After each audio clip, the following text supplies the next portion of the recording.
All right, let's get right into it. Have you ever wondered what the single biggest predictor of your future success is? Seriously, it's not your grades, it's not your raw talent, or even where you come from.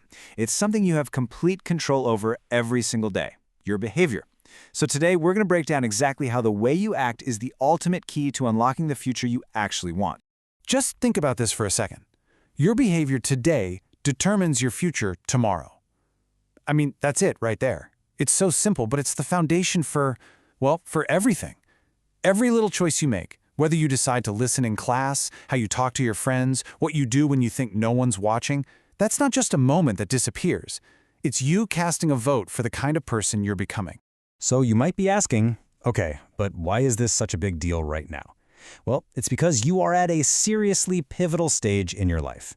This isn't just another school year. Think of it more like the launchpad for your entire future. You know, we call this the secondary qualifying stage.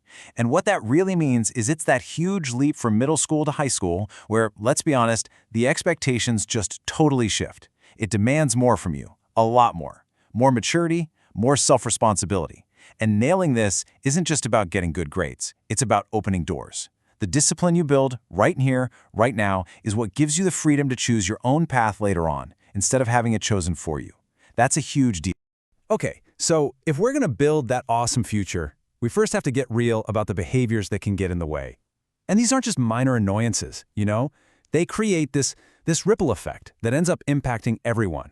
And it all starts right there in the classroom. Let's talk about what happens in the classroom. We've all seen it, right? The constant chattering in the back, the loud jokes. It might seem like no big deal, but every single one of those interruptions shatters the focus. And it's not just the teacher's time that's being wasted, it's your chance and your classmates' chance to really get that one key idea you're going to need for the test, for the next class, and for down the road. And, this lack of focus often shows up in other ways too, like consistently rolling in late, sleeping through a lesson, or always having to leave the classroom. These things do more than just break a rule. They send a powerful message to yourself that your own time, your own education, just isn't that valuable. And then, of course, there's the stuff that directly sabotages your own education. Forgetting your books, not doing the homework, or even worse, cheating. Look, these aren't just about breaking rules. When you do these things, you're basically giving up on your own potential. You're shortchanging yourself. But okay, we really need to talk about something even more important. The behaviors we just covered, they disrupt learning. The ones we're about to look at, they actively create harm. And there's a huge difference. Let me be perfectly clear. This stuff is absolutely non-negotiable. Foul language, insults, threats, any kind of physical aggression. It has zero place here. It doesn't just break the rules, it shatters the sense of safety that every single person needs to be able to learn and succeed. Period. And the exact same goes for bullying and mockery. It doesn't matter if it's in the hallway or online. The psychological damage it causes is real, and it's deep. It's a direct attack on a person's confidence and their basic right to feel like they belong. And finally, disrespect for our shared space. Things like vandalism or stealing, it's just a fundamental violation of trust. It damages the environment that we all have to share, and it breaks the trust that holds our whole community together. So what's the real cost of all this? I mean, what's the actual fallout? It's way bigger than just getting in trouble. These actions create that powerful ripple effect we talked about, and it touches way more people than you might think. I want you to really think about how wide these ripples spread out. For the student themselves, it's a direct path to lower grades, maybe some serious disciplinary action, and a loss of self-respect.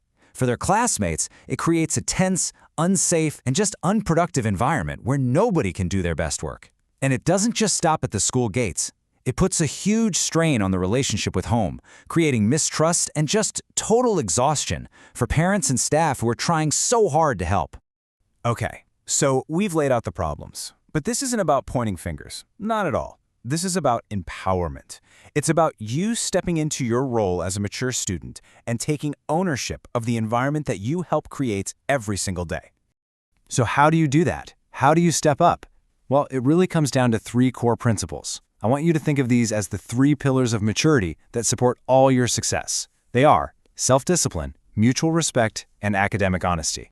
All right, let's break down that first pillar, self-discipline. This is all about your daily choices. It's simple stuff, really. You show up on time because you value your own learning. You keep your space clean because you take pride in your environment.